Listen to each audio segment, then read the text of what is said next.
इनामदार साहेब यांच्यावरती काही मुंबईची काही एक महिला आहे, त्या महिलेने गुन्हा दाखल केलाय. त्या महिलेशी तुमचे काही व्यावहारिक संबंध वगैरे, तुम्ही त्या महिलेला ओळखता का? त्याच्यामध्ये असं सांगण्यात आलंय की त्या महिलेला सुद्धा फारुख नाना इनामदारनी या पोलीस स्टेशन मध्ये गुन्हा दाखल करण्यास भाग पाडले, असे तुमच्यावर आरोप करण्यात आले. काय संबंध मी त्या महिलेला ओळखायचा?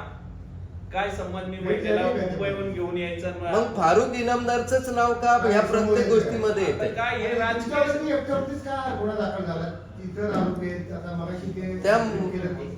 राजकीय षडयंत्र ना पहा. मतदार ह्याच्यात 41 नाव आहे सुसाईड नोट मध्ये.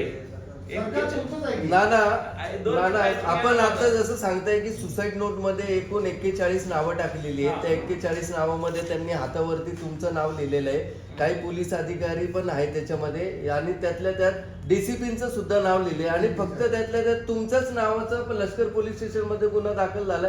इतर लोकांची त्या गुन्ह्यामध्ये नाव आहेत का पोलीस अधिकाऱ्यांची?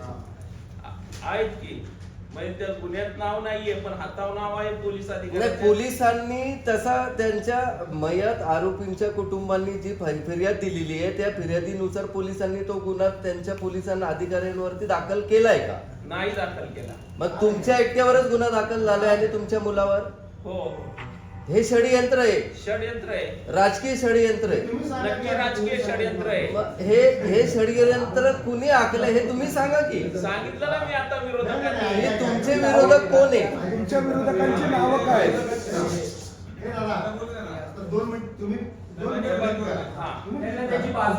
आता तुम्ही फेसबुकवर कुणी लाईव्ह करून सांगितलं की गुन्हा दाखल करणार नाही केला पोलिसांनी तर मी हायकोर्टात जाणार म्हणून प्रशांत जगतापांनी.